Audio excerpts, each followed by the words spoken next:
안녕하십니까. 저는 유초등부를 섬기고 있는 이바울 전도사라고 합니다. 인사드리겠습니다.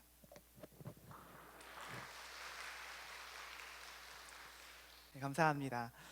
저는 한해빛교회에서 사역을 시작한 지 어느덧 6개월 차에 막 지났습니다. 정확한 날로 따지면 한해빛교회에서 사역을 시작한 지 184일째 184일째 되는 날입니다. 오늘이.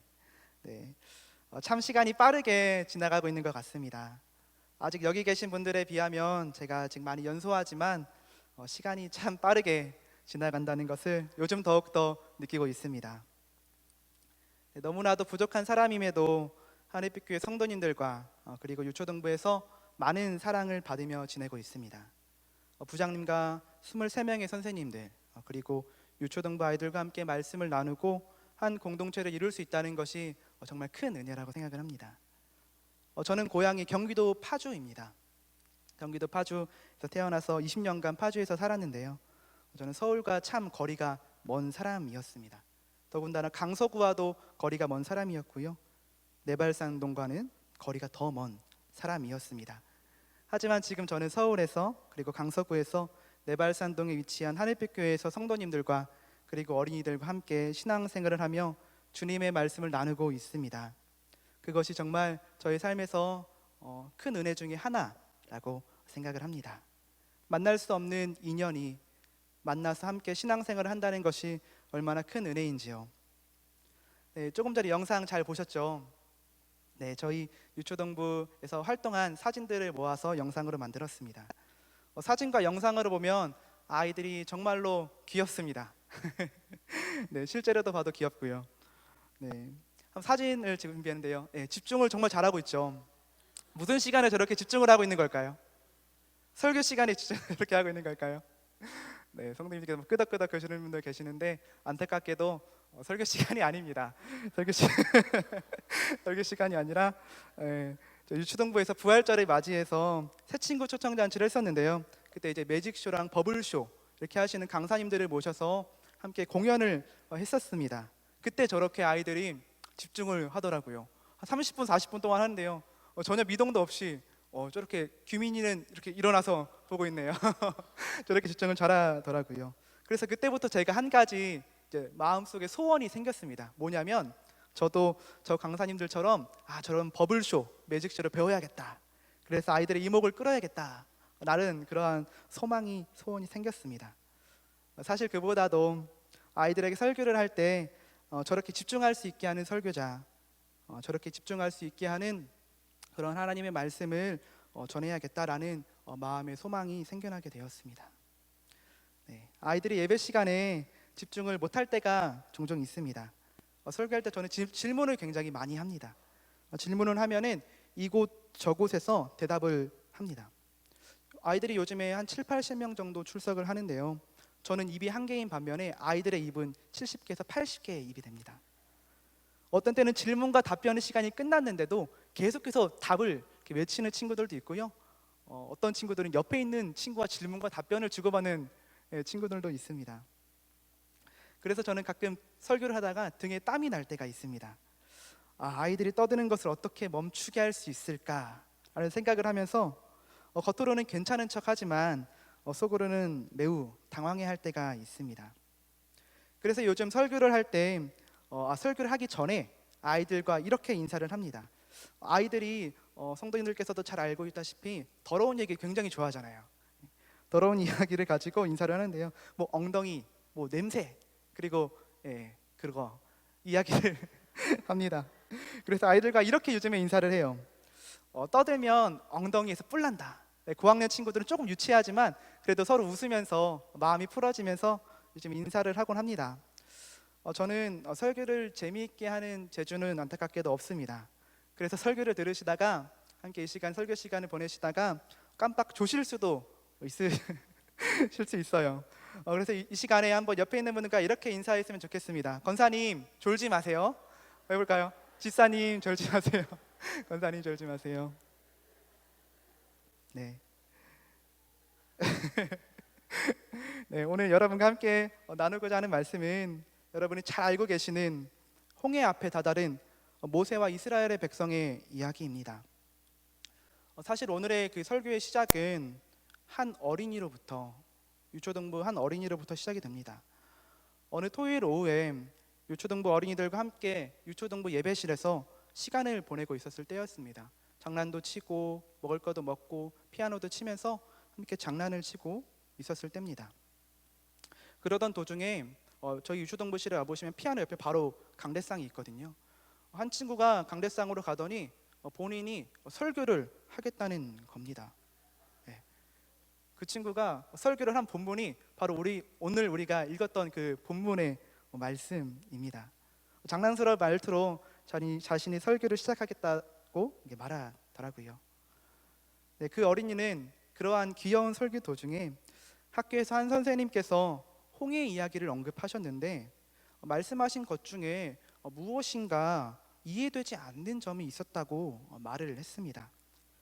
지금 그 선생님께서 무엇을 말씀하셨는지 저는 정확히 기억나지는 않지만 그 어린이는 홍해 이야기를 선포하면서 무엇인가 시원하지 않던 점이 있었다고 말을 한 것이었습니다. 그 자리에서 그 아이에게 홍해 이야기를 말하고 설명할 수도 있었지만 혹시나 저도 그 선생님처럼 이렇게 시원하게 설명하지 못할 수도 있다는 생각이 들어서 얼른 이야기의 주제를 바꿔서 다른 이야기를 하면서 시간을 보냈습니다. 그렇게 어린이들과 시간을 보낸 후에 어린이에게 홍해 이야기를 잘 설명하기 위해서 사무실에 앉아서 출애굽기의 말씀, 출애굽기 14장의 말씀, 오늘의 본문의 말씀을 펼쳤습니다. 그것이 오늘의 설교의 시작점이 되었습니다. 교회를 오래 다녔든지 혹은 교회에 다녀본 적이 없는 사람, 누구나 보았을 법한 성경 애니메이션이 있습니다. 여러분도 잘 알고 있을 애니메이션인데요. 그것은 1998년에 개봉한 이집트 왕자입니다. 다들 아시죠? 제가 1992년생이거든요. 저보다 7살은 동생입니다. 그래도 20년 이상 된 애니메이션인데 아직도 기독교 애니메이션 중에 높은 순위를 차지하고 있는 애니메이션입니다. 이 애니메이션은 모세의 일대기를 다루고 있습니다. 저도 어렸을 때 이 애니메이션을 엄청 많이 봤습니다. 성경학교 때도 많이 봤고요, 주일 예배 때도 많이 봤고요. 또 제 아버지가 파주에서 목회를 하고 계신데 집에서도 아버지와 어머니와 그리고 동생과 함께 이렇게 보았던 기억이 아직도 머리에 남아 있습니다. 이 애니메이션은 모세라는 인물에게 다가가기 쉽게 하는 긍정적인 역할을 했다고 평가할 수 있습니다. 그런데 이 애니메이션이 저에게 한 가지 오해를 심어 주었습니다. 그것이 오해였는지 저는 지금까지 몰랐습니다. 저는 그 귀여운 설교를 했던 그 아이를 통해서 그것이 오해였는지를 깨닫게 되었습니다. 그 오해는 바로 홍해가 갈라진 기적의 장면입니다. 이 영상에서 나오는 장면 말이죠.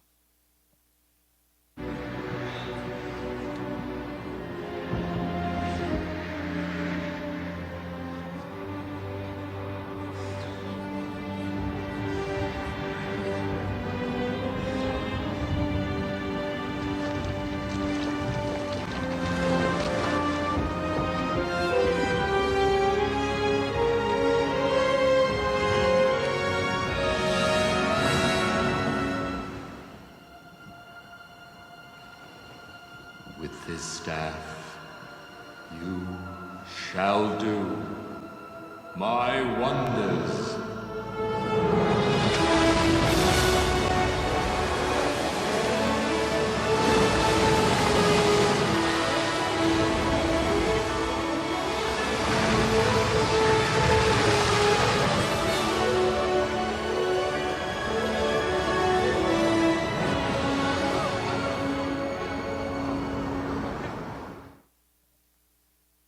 혹시 여러분 이미 알고 계셨을지도 모릅니다. 방금 보았던 영상이 정말 맞는 걸까요? 근데 오늘의 말씀을 보니 영상과는 조금 다르게 말씀을 하고 있습니다. 출애굽기 14장 21절의 말씀입니다. 함께 읽겠습니다. 시작. 모세가 바다 위로 손을 내밀매 여호와께서 큰 동풍이 밤새도록 바닷물을 물러가게 하시니 물이 갈라져 바다가 마른 땅이 된지라. 아멘. 영상에 나온 것처럼 모세가 손을 내밀고 지팡이를 내려칠 때 그 즉시 물이 양 옆으로 갈라진 줄 알았는데 그것이 아니었습니다. 말씀을 보니 바닷물이 양 옆으로 갈라지는데 시간이 소요되는데요, 밤새도록 일하는 시간이 소요됐습니다. 부끄러운 고백이지만 저는 그 어린이가 아니었더라면 저는 지금도 홍해의 이야기를 잘못 알고 있었을지도 모릅니다. 함께 홍해 앞에 선 이스라엘의 백성의 무리가 서 있는 그 말씀으로 들어가 보겠습니다. 출애굽한 이스라엘 백성은 홍해 앞에 서 있습니다. 그런데 그들이 처한 상황은 녹록치 않습니다. 그 상황은 진퇴양난의 상황입니다. 왜냐하면 뒤는 애굽 군인들이 쫓아오고 앞은 홍해가, 즉 바다가 가로막고 있기 때문입니다. 이스라엘이 처한 첫 번째 상황은 애굽 군인들이 쫓아온다는 겁니다. 출애굽기 14장 9절에서 10절까지의 말씀입니다. 제가 읽겠습니다. 애굽 사람들과 바로의 말들, 병거들과 그 마병과 그 군대가 그들의 뒤를 따라 바알스본 맞은편 비아히롯 곁 해변 그들이 장마친 데에 미치니라.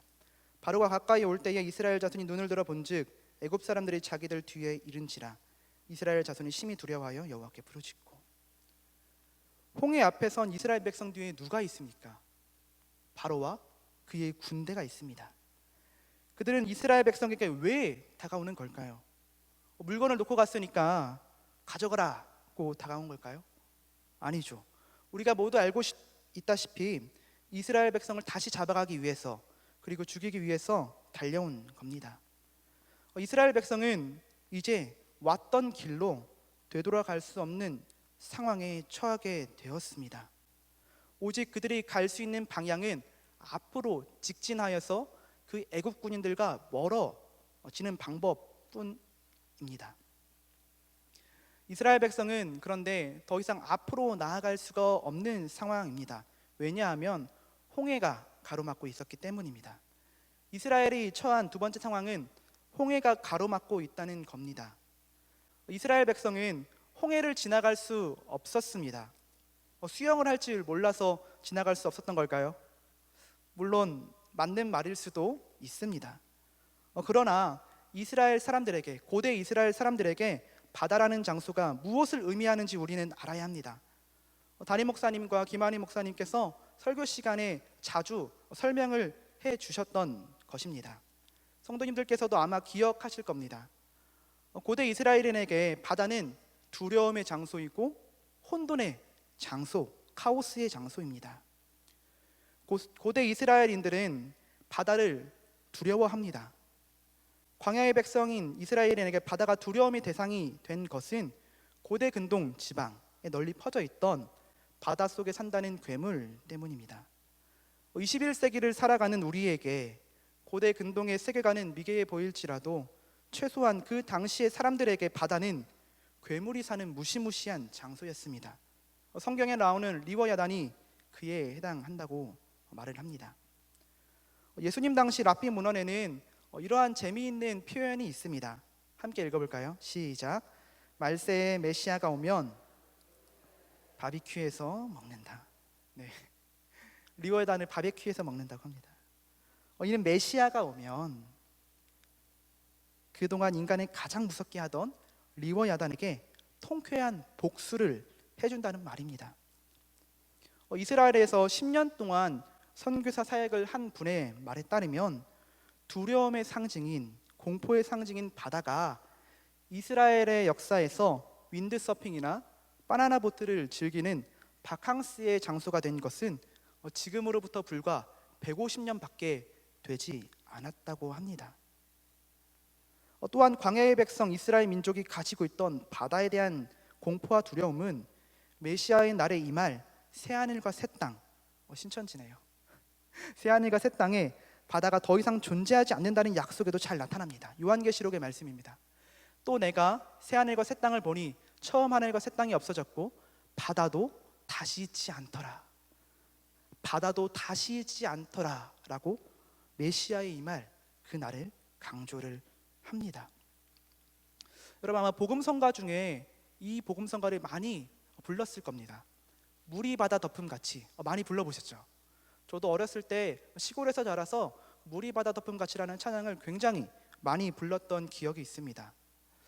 물이 바다 덮음 같이라는 이 표현은 성경에서 2번 나오는데요. 이사야서와 하박국에서 등장하는 표현입니다.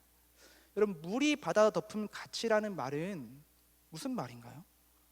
물이 바다를 덮는다고 합니다. 이해가 되시나요? 저는 도무지 이해가 되지 않는 말이었습니다.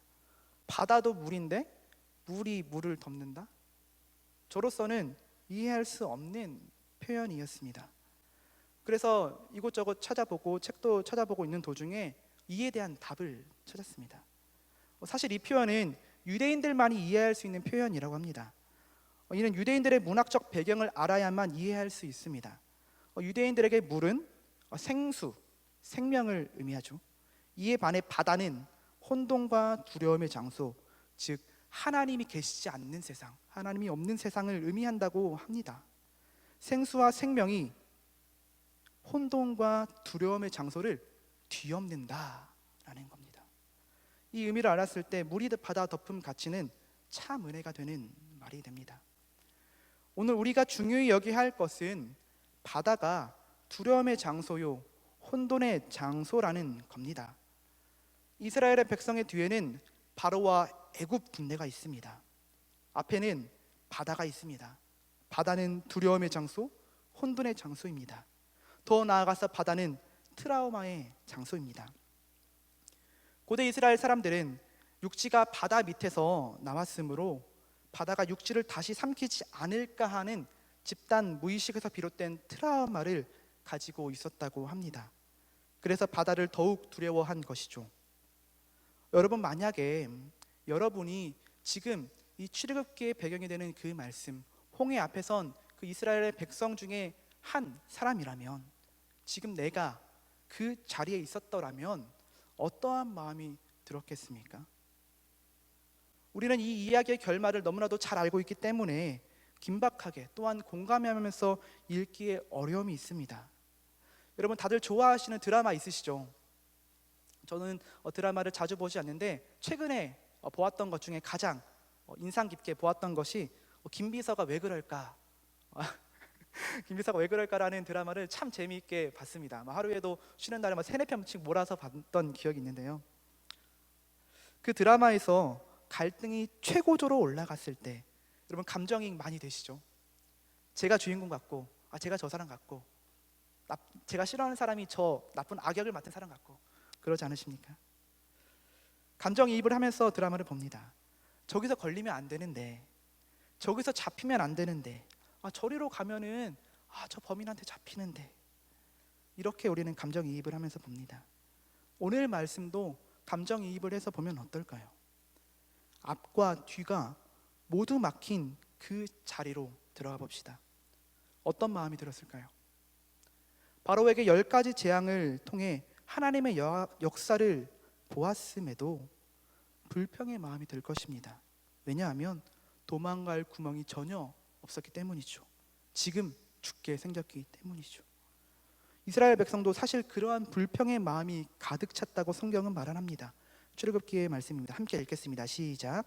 그들이 또 모세에게 이르되 애굽에 매장지가 없어서 우리를 이끌어내어 이 광야에서 죽게 하느냐? 어찌하여 당신이 우리를 애굽에서 이끌어내어 우리에게 이같이 하느냐? 우리가 애굽에서 당신에게 이른 말이 이것이 아니냐? 이르기를 우리를 내버려 두라. 우리가 애굽 사람을 섬길 것이라 하지 아니하더냐? 애굽 사람을 섬기는 것이 광야에서 죽는 것보다 낫겠노라.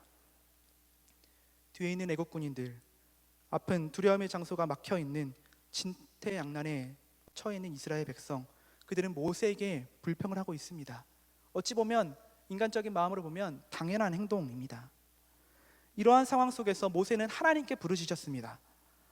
모세가 여호와 하나님께 부르짖는 직접적인 언급은 없지만 15절에서 여호와께서 모세에게 이르시되 너는 어찌하여 내게 부르짖느냐라고 말씀하신 것을 유추해 보았을 때 모세는 답답한 심정을, 상황을 여호와 하나님께 토로한 것이라고 유추해 볼 수 있습니다.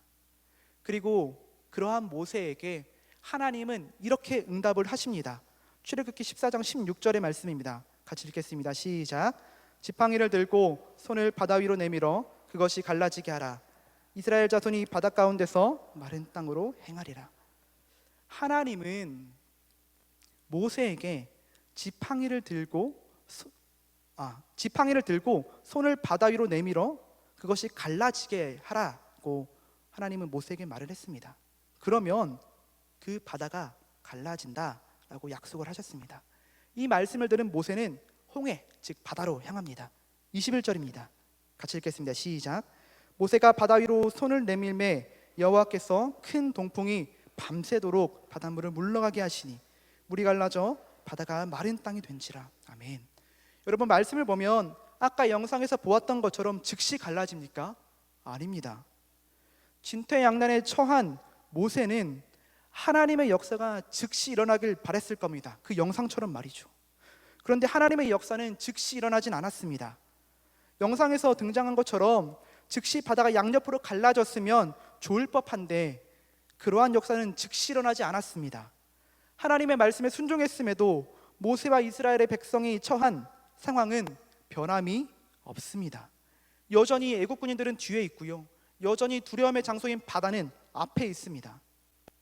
그러한 상황은, 빠져나갈 구멍이 없는 그러한 상황은 여전히 동일합니다. 그러나 분명한 사실은 그때 하나님은 일하시고 계셨다는 겁니다. 진퇴양난에 처한 그 시간에 하나님은 말씀을 보니 큰 동풍을 통해서 밤새도록 천천히 더디게 일하시고 계셨다는 겁니다. 직접 눈으로 보이지 않는, 변하지 않는 상황, 여전히 어려움이 가득한 상황이 눈앞에 펼쳐져 있지만 보이지 않는, 느린, 더뎌 보이는 큰 동풍을 통해서 하나님은 모세와 이스라엘 백성에게 일하시고 계셨습니다. 밤새도록 말입니다. 뒤에는 애국군대, 앞에는 바다가 가로막고 있던 그 시간은 분명히 고달프고 어려운 시간입니다. 그러나 그 동시에 그 시간은 하나님이 일하시는 시간입니다. 하나님은 밤새도록 동풍을 불게 하셔서 바다를 가르셨습니다. 그렇다면 뒤에 있는 애국 군대는 어떻게 하셨을까요? 출애굽기의 말씀입니다. 제가 읽겠습니다. 이스라엘 진 앞에 가던 하나님의 사자가 그들의 뒤로 옮겨가매 구름 기둥도 앞에서 그 뒤로 옮겨 애굽 진과 이스라엘 진 사이에 이르러 서니 저쪽에는 구름과 흑암이 있고 이쪽에는 밤이 밝음으로 밤새도록 저쪽 이쪽에 가까이 못하였더라. 똑같이 밤새도록이라는 단어가 등장합니다. 밤새도록. 그 밤새도록이라는 그 시간에 하나님은 두려움의 장소인 바다를 가르시고 우리를 두렵게 하는 애굽 군인들로부터 하여금 이스라엘 백성에게 다가가지 못하게 하신 하나님이 일하신 시간입니다. 어렵고 고달프고 두려움이 가득 차 있었지만 밤새도록이라는 시간을 견뎌낸 자들은 하나님의 역사하심을 보게 됩니다. 하나님이 일하심을 경험하게 됩니다. 밤새도록 그 시간이 후에는 하나님은 이스라엘 백성들로 하여금 바다의 바닥을 걷게 하십니다. 두려움의 장소요, 혼돈의 장소요, 트라움의 장소를 걷게 하십니다. 하나님은 밤새도록을 견뎌낸 이스라엘 백성들로 하여금 그들이 가지고 있던 두려움, 혼돈, 트라우마를 이기도록 하셨습니다. 두려움과 공포의 장소였던 바다를 마르게 하셨고 그 메마른 바다를 걷게 하셨습니다. 우리의 삶에서 홍해 앞에 서 있는 이스라엘 백성과 모세와 같은 경험을 한 적이 있지는 않으신가요? 혹은 지금 그러한 시간을 보내고 계시지는 않으신가요? 그 시간은 희망이 보이지 않는 절망적인 시간처럼 보이지만 하나님은 큰 동풍을 통해서 그리고 앞서가던 하나님의 사자를 뒤로 보내셔서 이스라엘 백성을 구원해내신 것처럼 우리의 삶을 절망에서 희망으로, 두려움에서 기쁨과 환희로 바꾸실 겁니다. 비록 그 시간이 더디고 오래 걸리더라도 말입니다. 앞뒤가 꽉 막힌 절망의 시간, 아니 동풍의 시간, 그 시간은 하나님이 일하시는 시간입니다. 이제 이 설교를 시작할 수 있게 한 어린이에게로 다시 돌아가게 될 것 같습니다. 그 어린이와 이 이야기를 나눌 때 하나님의 마음이 잘 전해질 수 있도록 기도 부탁드립니다. 또한 그 어린이뿐만 아니라 한인빛교회 유초등부 어린이 모두 하나님의 말씀에 관심을 갖고 하나님의 말씀으로 살아갈 수 있도록, 또한 하나님의 일하심을 사랑할 수 있도록 기도해 주시기를 부탁드립니다. 뿐만 아니라 여러분들의 삶에서도 이미 찾아온 혹은 지금 겪고 있는 앞으로 찾아올 그러한 절망의 시간 가운데에, 위기의 시간 가운데에, 진퇴양난의 시간 가운데에 비록 더디지만, 느리지만, 오래 걸리지만 하나님께서 이스라엘 백성에게 일하셨던 것처럼 저와 여러분에게 일하실 것을 바라며 믿음의 길을 걸어가시길 주님의 이름으로 축복합니다. 넘어질 수밖에 없는 상황, 쓰러질 수밖에 없는 상황, 넘어지더라도 쓰러지더라도 주님이 내미시는 손을 꽉 잡아서 다시 일어나 주님의 일하심을 두 눈과 마음으로 보시길 축복합니다. 내가 겪고 있는 어려운 상황에서 주님은 나에게 왜 이러시는 거지? 주님을 의지하는데 나의 상황이 나아질 기미가 보이지 않아 라는 마음을 품고 계신 분이 저를 포함해서 혹시 있더라면, 주님이 홍해 앞에 서 있는 이스라엘 백성에게 일하셨던 그 말씀을 기억하며 그 위기의 순간에 하나님이 일하시고 계시다는 것을 믿음의 눈으로 바라보시길 축복합니다. 특별히 여름 성회학교를 앞두고 있습니다. 가티브 월드 뜻은 하나님이 보여주심입니다. 하나님이 보여주심이라는 주제로 성경학교가 진행이 되는데요, 이번 성경학교를 통해서 하나님이 창조, 그리고 성경, 예수님, 교회라는 채널을 통해서 보여주고자 하는 마음을 살펴봅니다. 아이들이 하나님이 보여주시는 마음을 잘 품을 수 있도록 기도 부탁드립니다. 무엇보다 한 아이라도 마음의 상처가 생기지 않도록, 또한 모두 참여하는 이들에게 은혜와 기쁨이 넘치도록 기도해 주시고 관심 가져주시길 부탁드립니다. 하나님이 홍해 앞에 선 이스라엘 백성에게 일하셨던 그 역사가 이번 여름 성회학교에 있기를 소망해 봅니다. 비록 상황과 여건은 분명히 다르지만 이번 성회학교 가운데에 주님의 그 일하심을 경험하여 우리 모두의 간증거리가 될 수 있기를 원합니다. 여러분의 삶 가운데에도 더디게 보이는 하나님의 일하심을 기대하고 경험하시길 주님의 이름으로 축복합니다. 시간 함께 주가 일하시네 찬양하기 전에 저 유초동부에서 올해도 작년과 동일하게 유치부와 함께 여름 성경학교를 진행합니다. 그래서 유치부 선생님들과 함께 기도 모임을 했었는데요, 그때 함께 나누었던 기도 제목을 가지고 쭉 읽고 찬양을 하신 후에 오늘의 말씀에 놓고, 또한 이 기도 제목을 놓고 함께 기도했으면 좋겠습니다. 먼저 유치부 유초동부 기도 제목 예배부터 쭉 읽어보면서 기도하는 마음으로 읽기를 바랍니다. 함께 읽겠습니다.